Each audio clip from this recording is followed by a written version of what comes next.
یہ بلوچستان میں اس وقت 3 پوائنٹس بنا دیے گئے ہیں جن میں کوئٹہ، پشین اور قلعہ عبداللہ شامل ہیں۔ Army chief general Syed Asim Munir نے پاکستان میں چند بنیادی مسائل کو حل کرنے کی کوشش شروع کی ہے۔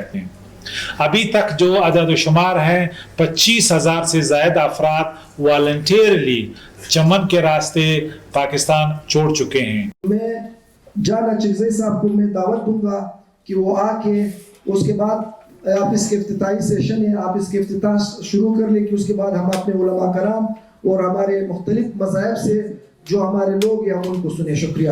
آپ نے انفارمیشن منسٹری کو، جیو آرگنائزیشن کو، گورنمنٹ آف بلوچستان کو، ہمارے وزیر اعلیٰ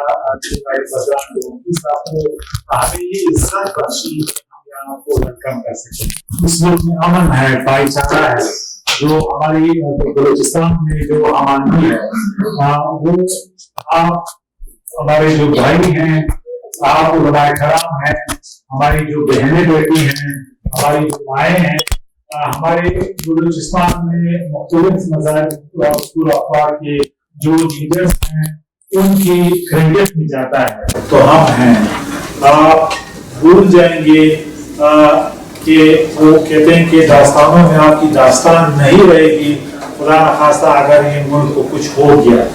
آپ ان مختلف فکر کے لوگوں سے پوچھیں جو اس وقت شام میں سفر کر رہے ہیں، جو عراق میں سفر کر رہے ہیں، جس طرح سے ان کی سوسائٹیز تباہ ہو گئی، بیلنس ان کی سوسائٹی کا آؤٹ ہو گیا، جو انہوں نے محنت کیا تھا۔ آپ جیسے مذہبی اسکالرز اور علماء کرام وہ بھی ہمارے مسلمان بھائی ہیں، لیکن اس سے جو ان کا ملک تھا وہ چھین لیا گیا ہے۔ اب پتہ نہیں کتنے سالوں بعد وہ ایک نارمل ملک کے طور پہ رہیں گی۔ تو ہم نے جب بھی بھائی چارے کی بات کرنی ہے ہم نے اپنے ملک سے شروع کرنا ہے۔ تو میں پھر وہی بات کروں گا کہ اگر ہمارا ملک ہے تو ہم ہیں، ورنہ داستانوں میں ہماری داستان نہیں رہے گی۔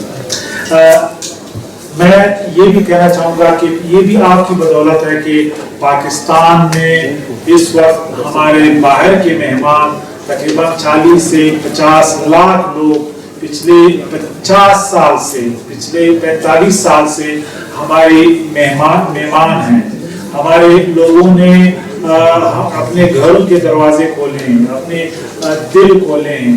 میں آپ کو صرف یہ کہنا چاہتا ہوں کہ گورنمنٹ آف بلوچستان اور ہماری ریاست بالخصوص وہ لوگ جو اس وقت ہماری مہمان نوازی سے ناجائز فائدہ اٹھاتے ہیں، ان کے پاس کوئی ڈاکومنٹس نہیں ہیں اور ان کو ہم نے ایک ڈیڈ لائن دی ہے کہ آپ اپنے ممالک تشریف لے جائیں۔ اس حوالے سے ہماری حکومت اور ریاست کیا کر رہی ہے تاکہ ہم آپ کو لوپ میں لے سکیں، اور جہاں میں آپ کو کریڈٹ دے رہا ہوں، جہاں ہم خود کریڈٹ ایز اے سوسائٹی لے رہے ہیں کہ ہم نے ان لوگوں کی مہمان نوازی کی، وہاں پہ بدقسمتی سے کہیں لیول پہ مختلف حوالوں سے یہ مہمان نوازی مس یوز ہو گئی ہے۔ اس میں ایک آفیشل بھی ہو سکتا ہے جس کو ہم یہ مورد الزام ٹھہرا سکتے ہیں، میں بھی ہو سکتا ہوں، لیکن سیلف بلیم میں نے نہیں کرنا ہے۔ میں نے صرف یہ کہنا ہے کہ کیوں کر اس وقت ایک ریاستی پالیسی ان لوگوں کے خلاف ہم ایکسیکیوٹ کرنے جا رہے ہیں جنہوں نے ہمارے ملک میں یعنی ان کے ڈاکومنٹس نہیں ہیں یا انہوں نے آئیڈینٹی تھیفٹ کیا ہے، لہٰذا ایک کم جو تاریخ ہے، ڈیڈ لائن ہے، وہ اس حوالے سے بڑا اہم ہے۔ ہم نے تمام غیر قانونی غیر ملکیوں کو بار بار تنبیہ کیا تھا کہ یہ ڈیڈ لائن کے خاتمے سے پہلے انہوں نے پاکستان کو چھوڑ دینا ہے۔ یہ کسی ایک قومیت کے افراد کے خلاف یہ کمپین نہیں ہے، نہ ہم کسی ایک ایتھنک گروپ کے خلاف ہم یہ کمپین چلا رہے ہیں۔ ہم وہ تمام لوگ جو ہمارے ہمسائے ممالک یا حتیٰ کہ یورپ میں، حتیٰ کہ نائجیریا تک اور ہندوستان بھی شامل ہے، ان کے جو لوگ پاکستان میں بغیر اسناد ڈاکومنٹ اور غیر قانونی طور پہ رہ رہے ہیں، ان کو ہم نے اپنے ملک بھیجنا ہے اور یہ سلسلہ شروع ہو چکا ہے۔ Army chief general Syed Asim Munir نے پاکستان میں چند بنیادی مسائل کو حل کرنے کی کوشش شروع کی ہے۔ الحمدللہ اس مہم میں مثبت اثرات آنا شروع ہو گئے ہیں. ڈالر کی قیمت میں استحکام سے لوگوں کو ریلیف ملنا شروع ہو گیا ہے. پیٹرول کی قیمتوں میں تاریخی کمی آئی ہے جس کا اثر اشیاء خوردونوش اور ٹرانسپورٹ کرایوں پر بھی پڑا ہے اور اس میں ہم مزید کمی کرنے کے لیے کوشش کر رہے ہیں. بلوچستان سمیت ملک میں بھی غیر قانونی غیر ملکیوں کو نکالنے میں ایک دن باقی رہ گیا ہے. بلوچستان میں وزیر اعلیٰ میر علی مردان ڈونکی کی قیادت میں تمام انتظامیہ غیر قانونی غیر ملکیوں کو نکالنے کے لیے اقدامات کر رہی ہے. بلوچستان کی حکومت پوری لگن اور جانفشانی سے یہ فریضہ انجام دے رہی ہے. ہم نے جو انتظامات کیے ہیں صوبے میں ہم غیر قانونی تارکین وطن کو سے جن انتظامی کیمپس کی ہم بات کر رہے ہیں وہاں پہ ہم جمع کریں گے اور ایگزٹ پوائنٹس تک ہم انہیں پہنچائیں گے. یہ بلوچستان میں اس وقت 3 پوائنٹس بنا دیے گئے ہیں جن میں کوئٹہ، پشین اور قلعہ عبداللہ شامل ہیں جسے ہم ہولڈنگ سینٹرز کہتے ہیں. صوبہ سندھ، صوبہ پنجاب سے جو لوگ غیر قانونی تارکین وطن آئیں گے وہ انہی ہولڈنگ سینٹرز میں رکھے جائیں گے. ان کے فنگر پرنٹس بنا کے یا ریکارڈ کر کے انہیں ایگزٹ پوائنٹ جو 3 اور کھولے گئے ہیں جس میں چمن، اس کے علاوہ قلعہ سیف اللہ میں قمر الدین کاریز اور اسی طرح 2 اور پوائنٹس چاغی میں کھولے گئے ہیں. ان راستوں کے ذریعے اپنے ملک بھیجا جائے گا. اس کے علاوہ جو ڈیٹا بیس ہے وہ بھی اب تیار ہو گیا ہے اور جن لوگوں کی نشاندہی کی جا رہی ہے انہیں بھی اس ڈیٹا بیس میں شامل کر کے انہیں جو ہے وہ ملک بدر کرنے کے لیے لا انفورسمنٹ جو ہے تیاری کر رہی ہے. پاکستان میں رہنے والے غیر ملکی غیر قانونی رہائشیوں کی سرگرمیوں پر ریاست کو بہت تشویش ہے. اس میں سے بعض افراد قتل، ڈکیتی جیسے سنگین جرائم میں بھی ملوث ہیں اور بعض افراد دہشت گرد کارروائیوں میں بھی ملوث پائے گئے ہیں. اقوام متحدہ نے بھی دہشت گردی کی کارروائی میں ملوث تمام افراد کے خلاف سخت ترین کارروائی کی سفارش کی ہے. صوبائی انتظامیہ کے علاوہ نادرہ، FIA اور قانون نافذ کرنے والے اداروں کی مربوط حکمت عملی سے یہ کام کیا جا رہا ہے. اس سلسلے میں فہرستیں تیار کی جا رہی ہے.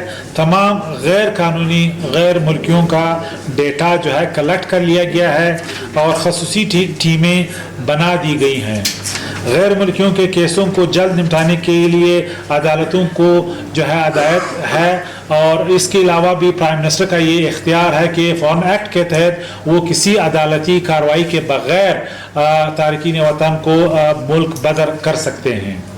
ابھی تک جو عدد و شمار ہیں 25,000 سے زائد افراد والنٹیرلی چمن کے راستے پاکستان چھوڑ چکے ہیں اور تعداد بھی تقریباً کوئی 2,000 کے قریب ہے جس میں باقی ممالک کے لوگ جن میں انڈیا بھی شامل ہے وہ پاکستان چھوڑ چکے ہیں اور وہ فضائی راستے سے گئے ہیں.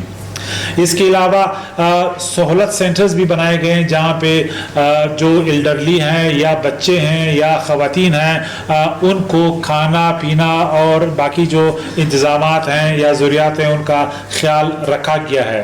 اس کے علاوہ ایک مین کنٹرول روم بنایا گیا ہے جو اس تمام ایکٹیویٹی کو سپروائز کر رہا ہے.